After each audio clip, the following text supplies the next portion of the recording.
A very good morning to all of you. Today we are going to study your pin diagram of 8259, which is also known as programmable interrupt controller. In my previous video, we covered the features and the block diagram of 8259. So 8259 programmable interrupt controller is a 28 pin controller. It has 28 pins.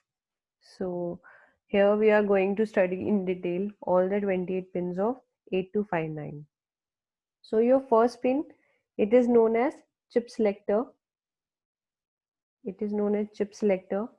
For selecting the chip, it is used an active low input pin. So which is easily described by the bar. In my previous video, you understand the topic why we mention it bar. Whenever there is a bar on any um, given block, it means it is active low. So whenever the input is 0, then only this pin will be activated. So it is used to chip select, to select which chip gonna will select. Okay. Next is your right pin. This is also a active low pin. It is active low pin which is activated by the processor to write the control information to 8259. Whenever you have to write any control information, you use this pin. Next is read pin. Read is also an active low pin. It is activated by the processor to read the information status from the 8259 whenever you have to read the status. So we use this pin. And from pin number 4 to 11, it is a data pins. These all are data pins. For communication with the processor, there are 8 bidirectional data pins. So these all pins are bidirectional. Okay, for communication process, we use this data pins from D7 to D0. Okay, next is your CAS0, CAS1 and CAS3. Sorry, 2. Okay, so these all are known as cascaded lines, cascaded pins 12, 13 and 15. CAS0 to CAS2. This is known as cascaded pins. These are cascaded lines used only when there are multiple 8259s in the system. So cascade means whenever you have to use more than one 8259 in a system, we use this cascaded pins. So these are cascaded lines used only when there are multiple 8259s in the system. The interrupt control system must have a master 8259 and maximum 8 slaves 8259s. So it means at a time these can activated only one 8259 which act as a master, rest will act as a slave. So maximum it can handle, it has 3 cascaded pins, 1, 2, 3. So the maximum combination of 8259s it can connected interrupts, that is 8. So total 8 interrupts we can connect it through this using these pins. Okay, but at a time only one 8259 will be activated.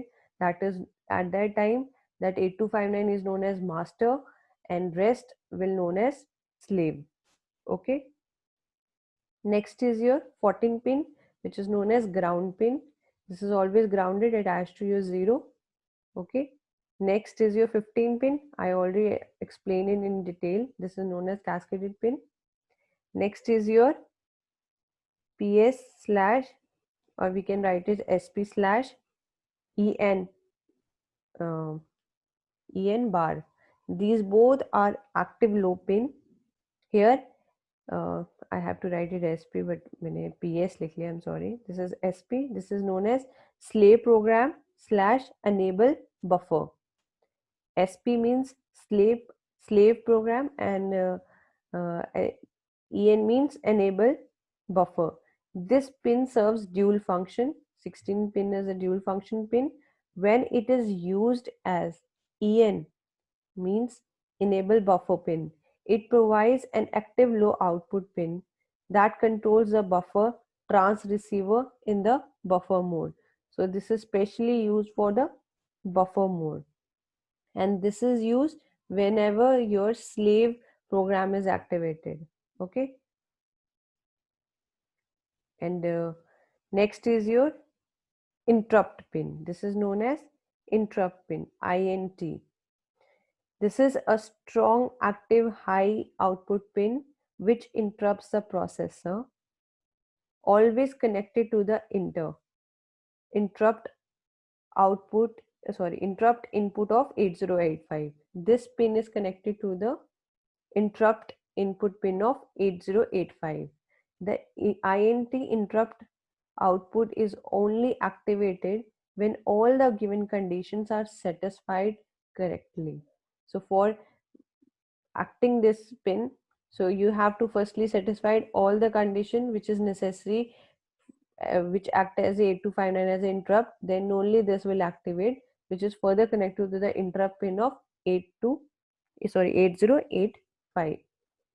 So from this 18 to 25 pin, this is known as IR0 to IR7. There are 8 asynchronous interrupt request inputs. So these are interrupt request inputs. These interrupt requests can be programmed for level trigger or edge trigger mode. So these are all interrupts. So these are further generating the request, which is further given to your IR register, interrupt request register. So how it gonna be selected? There are 8 number of interrupt requests. So firstly, which will be selected by your interrupt request register, that is initially started by IR node. So first it will always started from this, from the on the priority basis. This will be active initially. Start request is accepted, then this one, then this one, then this, and so on the procedure will go on. So always on the priority basis, your first pin is always first request which is generated by interrupt request, interrupt request not. Only this request will be initially accepted by your interrupt request register. So on that note, we follow this sequence from 0 to 7. Okay. Next is your INTA, in, interrupt acknowledgement. It is termed as an active low input pin. The 8259 receives the signal from INTA to the output of 8085. 8085 sends the 3 consecutive INTA signals. The 8259 sends a 3-byte call instruction to 8085 Y D0 to Z7 pins. The 2 bytes termed as second and third byte of the call instruction contains the ISS address, which depends on the IR input of 8259 that is going to be serviced. But in short terms, INTA means interrupt acknowledgement. Whenever the acknowledgement given by your 8085, it is further requested by this one. So this will be activated. This is always an active low pin. In the end, there is a A0.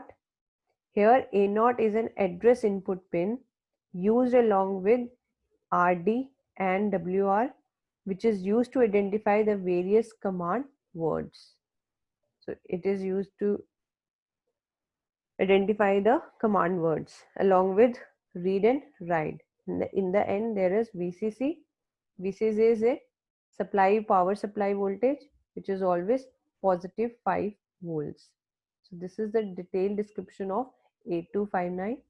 Okay, and 8259 interface with CPU using polling and interrupt. 8259 interface with your CPU of 8085, that means 8085, using two techniques which is known as polling and interrupt. In polling, CPU check peripheral device if required any service from CPU or not. If there is any peripheral device request, then only your CPU service will be provided, but it will take lot of time and the processing speed will be reduced because CPU needs more time to check all the peripheral devices which is attached to your CPU. So this is known as your polling method. Second is your interrupt method. So how you can use interrupt method to interface 8085 with 8259? By interrupt method, device method, interrupt device method, CPU performs main task till interrupt request is served by the peripheral devices. It means whenever there are number of peripheral devices which attach to your CPU, that means your main processor, but it will not check all the peripheral devices one by one. It only check whenever any peripheral devices generate a request, then only the CPU will be respond. Otherwise, it will not check any peripheral devices. It will help to save the time as well as your data of your CPU. So interrupt device method is more useful than your polling method, but in practice we use both methods. Okay, so this is the detailed description of your 8259 pin diagram. Thank you so much.